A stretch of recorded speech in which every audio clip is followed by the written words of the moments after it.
Olá, eu sou o professor Fábio Flores e esse é o podcast Precisava Ouvir Isso. E hoje eu venho aqui te lembrar que as suas palavras podem ferir com ou sem intenção. Ouviu?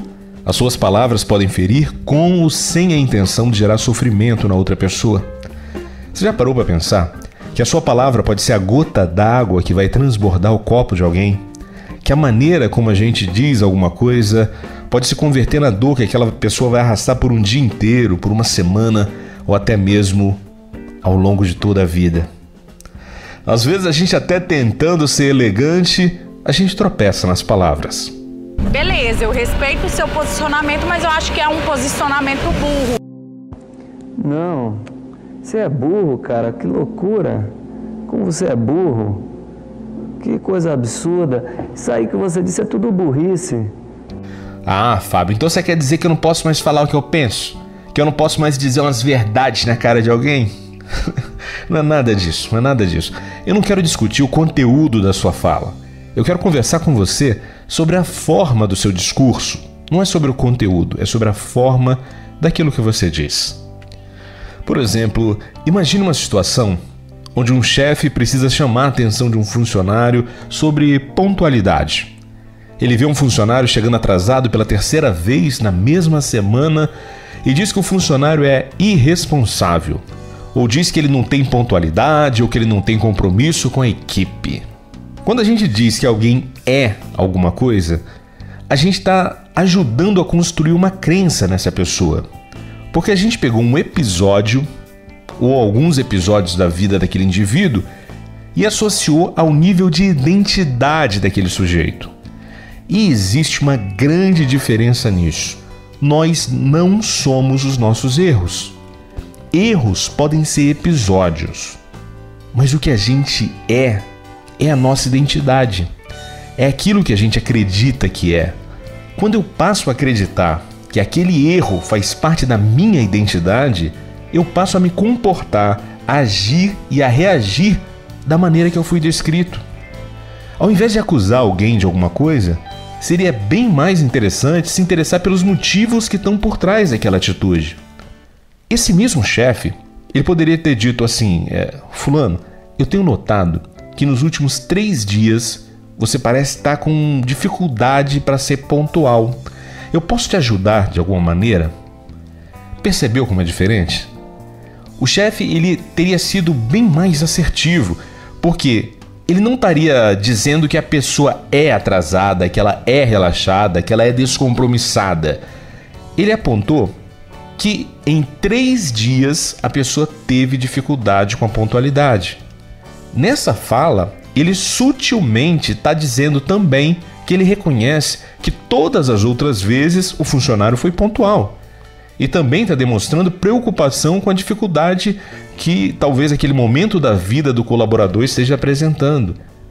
São sutis ajustes na fala que podem lapidar melhor as nossas palavras e ajudar a gente a construir uns resultados mais assertivos e que sejam bons verdadeiramente para as duas partes do diálogo. E é justamente nesse ponto que eu reforço o nosso argumento inicial, de que as nossas palavras podem ferir com ou sem intenção. E nesse sentido, é muito válido reforçar que depois que você fere alguém, dizer que foi sem querer não alivia, que a dor vai continuar ferindo você querendo ou não ter machucado alguém. Eu vou continuar com esse exemplo do funcionário que chegou atrasado 3 dias. Vamos imaginar o seguinte, que depois que aquele chefe se interessou em saber a razão do atraso do funcionário, ao invés de acusar essa pessoa de ser uma pessoa sem compromisso, uma pessoa atrasada, uma pessoa relaxada, imagine que esse funcionário diga o seguinte, ele diga que na verdade a razão do atraso é a doença do filho. Ele diz que o filho está internado e que ele está passando a noite lá no leito hospitalar e só consegue sair do hospital quando a esposa dele vai lá para render ele, para revezar o acompanhamento do filho. Percebeu como mudou de cenário? A pessoa que antes era acusada de descompromissada, ela passa a ser uma pessoa de muito compromisso, que mesmo com o filho com estado de saúde grave, essa pessoa continua indo trabalhar todos os dias entregando o resultado talvez semelhante ao que apresentava antes. Ele só está atrasando alguns momentos lá na hora de bater o cartão. Ou seja, ele sai da condição do indivíduo descompromissado para um cara que mesmo no maior desafio da vida está lá trabalhando. Vamos pegar aqui outro ponto de vista sobre essa mesma questão. Imagine que o chefe pergunte por que esse funcionário é tão atrasado, é tão relaxado. Só que no histórico de vida desse indivíduo, a palavra relaxado tem uma conotação muito dolorida.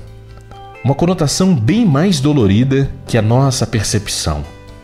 Imagine que esse funcionário tivesse presenciado o próprio pai humilhando e agredindo a mãe fisicamente, acusando a mãe de ser uma mulher relaxada. Imagine o conteúdo das memórias desse funcionário sendo ativada naquele momento que o chefe fala que ele é um relaxado. Imagine tudo que vai à mente desse funcionário naquele momento.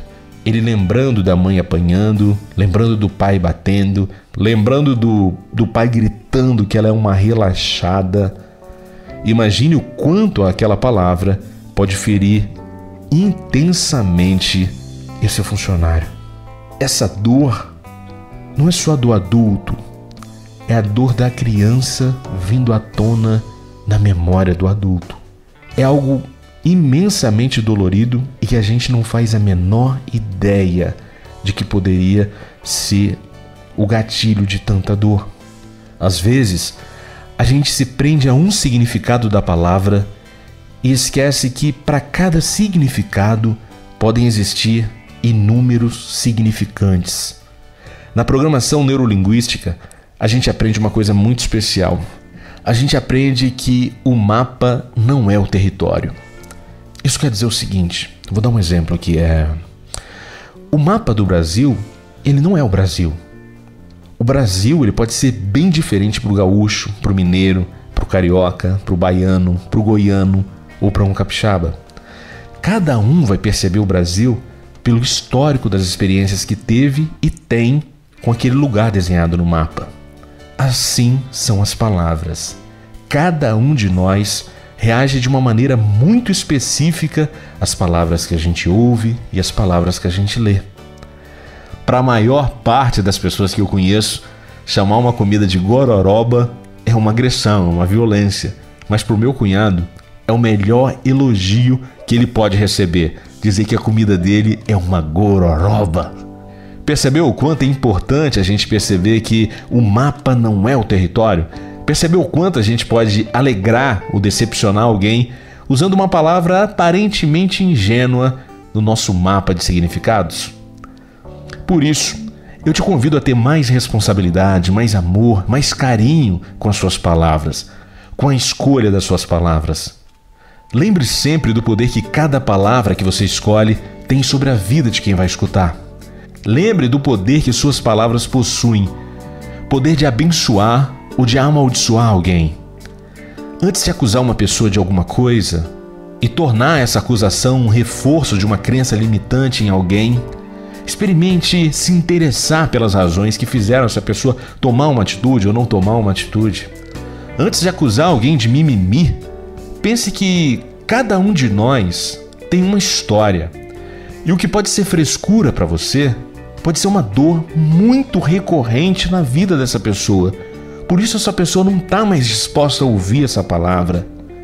Sua palavra, ela tem o poder de ser bênção ou maldição na vida de uma pessoa. Escolha com amor, escolha com responsabilidade a marca que você vai deixar em quem conversar com você. Se você percebeu que a sua palavra machucou sem querer, se desculpe por querer. Entendeu? Se você percebeu que a sua palavra machucou sem querer, se desculpe por querer. Revele a sua verdadeira intenção e tenha compaixão e empatia pela pessoa que se machucou. E já que a gente falou tanto sobre o poder das palavras, eu vou te convidar para a gente fechar esse episódio com o meu xará que é padre, o padre Fábio de Mello. Então, meu xará, meu convite é para você falar aqui com essa pessoa tão especial que está ouvindo a gente agora. Fala para ela sobre como ela pode lapidar melhor as palavras. Dizer e ouvir requerem silêncio. Só diz bem aquele que pensou antes no que iria dizer, e ouve melhor aquele que se calou para escutar. A regra é simples, mas exigente. Por isso hoje, neste tempo de palavras muitas, queiramos a beleza dos silêncios poucos. Eu sei que muitas vezes nós somos vítimas das palavras malditas. Não são poucas as vezes em que palavras malditas chegam até os nossos ouvidos. Uma palavra pode ser maldita por causa do conteúdo que ela tem, ou então por causa da forma. Hoje eu estava lendo um texto, coincidentemente, falando da música das palavras. E o escritor estava dizendo que para cada palavra há uma música diferente que nós podemos colocar nela. De maneira que você pode dizer uma coisa muito dura a alguém, mas você colocar uma música que faça bem ao ouvido de quem escuta.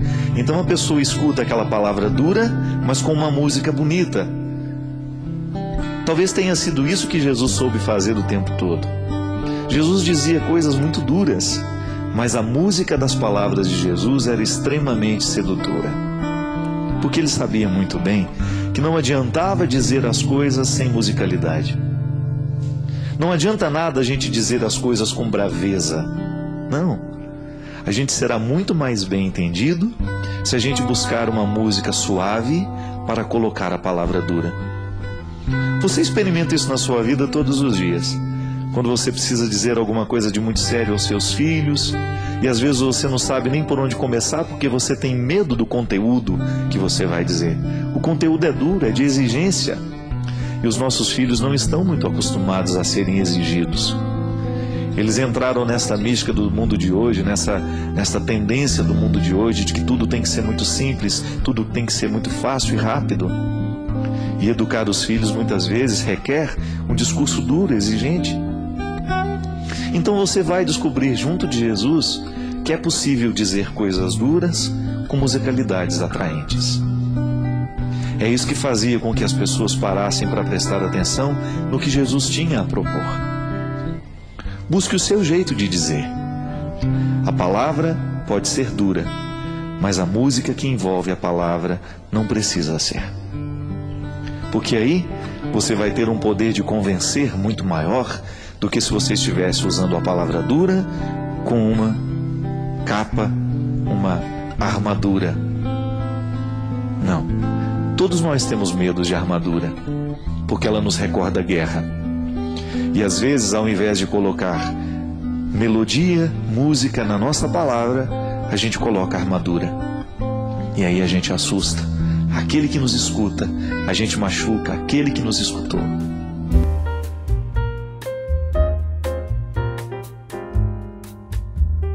Eu fico aqui na esperança que essas palavras abençoadas possam também abençoar a sua maneira de ouvir e a sua maneira de falar. Eu sou o professor Fábio Flores e esse é o podcast Precisava Ouvir Isso. Se esse episódio te ajudou a repensar a sua estratégia de escolher palavras, eu te convido a compartilhar esse episódio com alguém que talvez esteja precisando ouvir isso, esteja precisando lapidar melhor as palavras. E se você gosta da maneira como a gente conversa aqui no podcast Precisava Ouvir Isso, e se você gosta desses conteúdos sobre inteligência emocional, eu gostaria de te pedir um favor. Indica meu nome aí para palestrar na sua empresa, na empresa que você trabalha, na escola ou na faculdade que você estuda, porque para mim vai ser uma grande alegria te conhecer pessoalmente. Eu quero conhecer pessoalmente quem acompanha esse nosso trabalho aqui no podcast. Posso contar com a sua indicação? Tomara que sim. E também vai ser uma grande alegria receber a sua visita lá no meu Instagram. Todo dia eu compartilho conteúdo para lapidar a sua essência e para expandir a sua consciência. Procura lá. Procura por @oFabioFlores. @oFabioFlores. Eu vou ficar te esperando por lá, tá bom? Eu fico por aqui e te aguardo em um próximo episódio do podcast Precisava Ouvir Isso. Um forte abraço e até a sua vitória.